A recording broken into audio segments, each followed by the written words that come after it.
L'escabeau de Vagine, au revoir.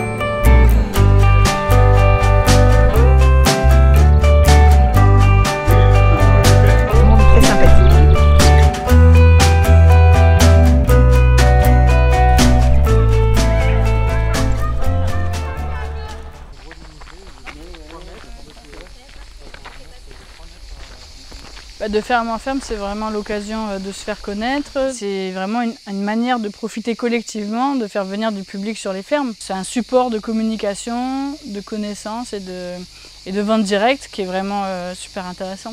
Ça garantit un flux certain de personnes, de curieux et de passionnés surtout, qui viennent en groupe, en famille, pour spécialement venir visiter les fermes, poser des questions et vivre une expérience authentique. C'est vraiment chouette et c'est plus utile que de faire des portes ouvertes de manière indépendante. Les équipes du CIVAM qui viennent voir le lieu, qualifier les parcours, les réunions préalables, les discussions. Ça permet de se sentir accompagné, bien entouré et de faire que les événements se passent le mieux possible et ce, chaque année.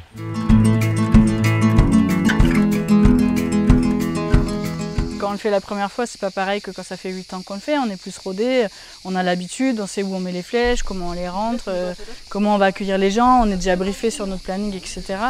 Donc je pense que pour le préparer, évidemment, il faut faire la formation qui est faite par le CIVAM pour savoir les clés pour bien réussir. C'est intéressant d'en parler aussi avec les collègues paysans qui le font déjà et de voir comment ça se passe chez eux, évidemment, etc. Donc en fait, sur chaque axe, communication, commercialisation, organisation, quand même s'y prendre à l'avance. Après, ça reste à la portée des paysans qui ont l'habitude de vendre à la ferme surtout.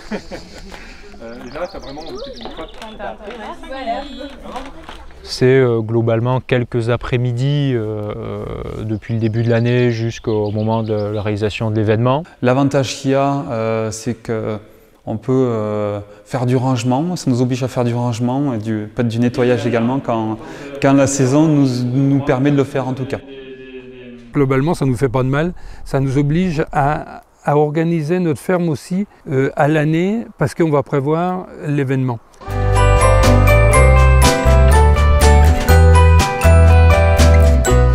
Alors moi, j'organise la visite de l'exploitation comme j'aimerais la vivre en tant que personne extérieure, c'est-à-dire avoir des personnes qui font de la production en face, que ce soit l'agriculteur principal ou que ce soit des membres de l'équipe, en tout cas des gens du terrain qui sont là pour vivre le moment de cette journée, une transmission authentique avec les visiteurs. Donc je prévois des ateliers concrets avec des choses au niveau du toucher, de l'olfaction, du goût, pour les mettre concrètement dans les bottes de l'agriculteur le jour de l'événement. La visite, du coup, elle dure une demi-heure pour le coup. Et donc, on fait le circuit de production. On parle déjà de la spiruline dans son milieu naturel, dans l'histoire de la planète. Après, ils viennent voir la serre.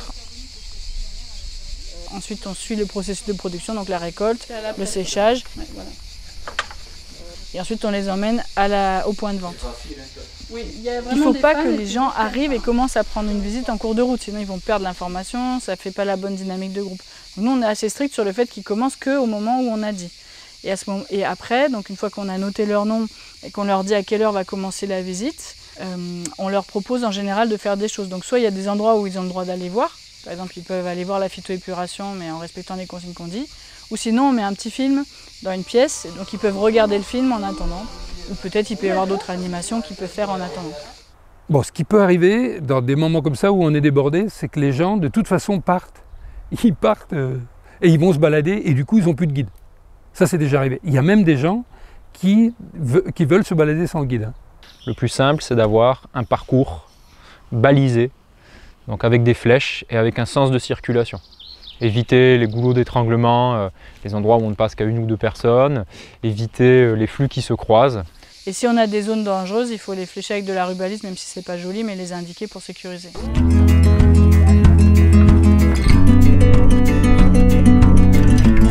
J'organise des animations, enfin l'animation principale, donc c'est la visite de ruches. À l'ouverture de ruches, les gens ils font un waouh. on fait une animation enfant, bah, ça va attirer les familles. Si on fait une animation comme je fais parfois, par exemple découverte de la permaculture, ça attire un grand public qui ne serait peut-être pas venu spécifiquement pour la spirine mais qui viennent pour ça. Donc ça permet dans la journée de répartir des temps forts. Par exemple un atelier enfant le matin, une conférence l'après-midi et un repas le midi. Bah, ça fait que vous savez que vous allez avoir 20, 20 et 20, vous garantissez un certain nombre de personnes dans la journée. C'est sûr que, c'est ce que je disais tout à l'heure, la partie des animaux, elle est très attractive.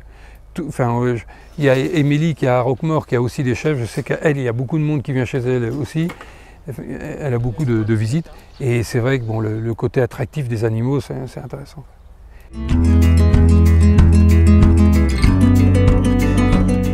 Le public qui vient à notre rencontre, ils sont demandeurs.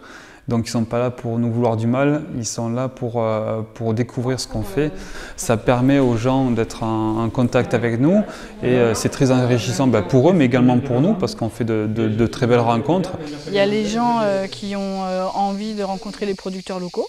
Il y a concrètement des gens qui font vraiment leur tour de provision à l'année, donc ils savent qu'ils vont aller chercher le sirop, la confiture, le miel, le pain, etc., etc.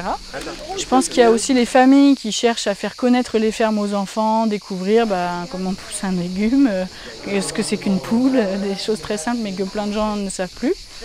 Et puis il y a aussi les accros à de ferme en ferme qui sont déjà allés dans tous les autres départements, qui viennent visiter un circuit, découvrir un territoire, en profiter pour aller dans une chambre d'hôte et tout. L'impact, le flyer et les affiches de ferme en ferme, elles sont quand même hyper connues. Maintenant, les gens les attendent. Et maintenant, ils attendent qu'on arrive avec les flyers. Ils disent « Ah oui, ça a eu encore lieu, c'est ce week-end. Je me demandais quel week-end c'était, etc. » Donc on voit que la durée de l'événement fait que la force de communication s'amplifie. Alors en termes de questions, il faut s'attendre à tout. On va avoir des enfants, des adultes, des jeunes, des moins jeunes, des experts, des novices. C'est intéressant parce que ça permet des discussions à bâton rompu. Je pense que les questions les plus rigolotes qu'on puisse avoir quand ils découvrent l'alambic, c'est savoir où est-ce qu'est la presse à lavande. Ben oui, vous savez, la presse pour faire le jus de lavande. Donc on leur explique que c'est la distillation, n'est pas une presse, mais bien une extraction à la vapeur. Je pense que celle-ci, on l'a à peu près une visite sur deux.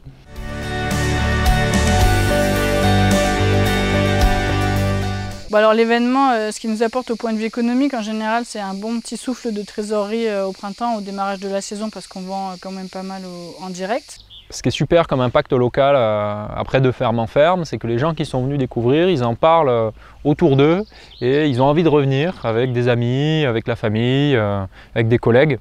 Et ça permet de préparer une saison, de créer l'envie de planter la petite graine et de donner le petit goût de reviens-y plus tard pour les premiers visiteurs. Dans un second temps, il y a la visibilité sur le long terme par le site internet. C'est de la publicité pour toute l'année.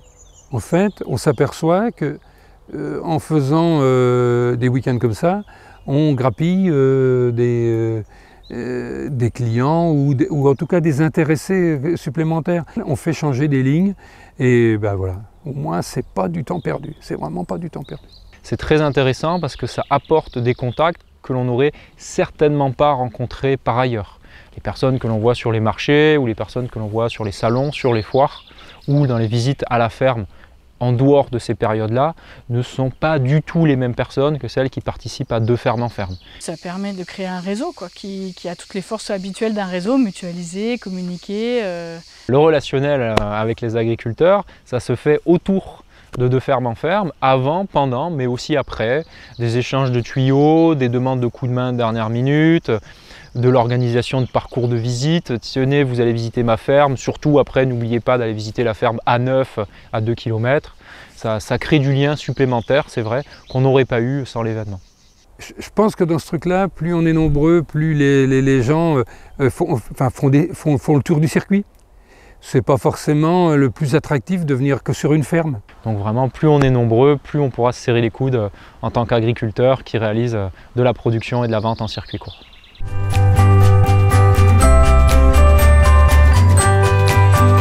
On a un rapport à la terre où on la regarde plus, on sait plus ce que ça veut dire de mettre des fumiers, de travailler des composts. Enfin, tout le problème du déchet, enfin voilà. L'intérêt pour nous, c'était de montrer des techniques qu'on a un peu perdues. Enfin, j'ai vraiment envie de pouvoir expliquer tout ça aux gens qui viennent.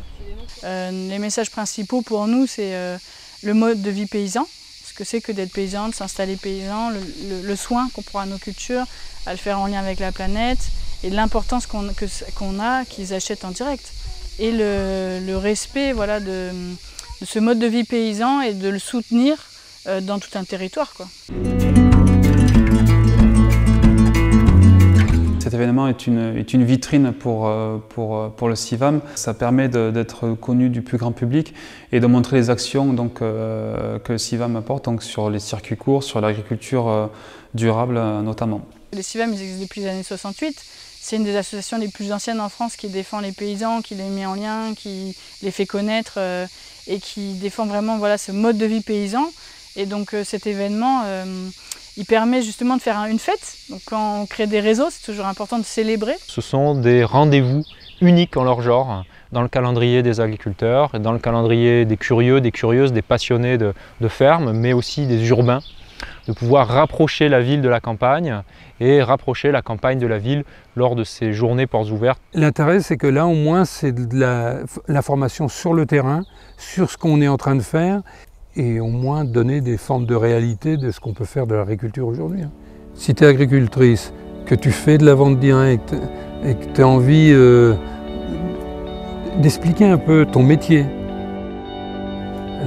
ton mode de production, pour que les gens ils comprennent quelque chose à l'agriculture, qu'ils n'y voient pas que ce qu'ils regardent un peu partout, eh ben, viens nous rejoindre.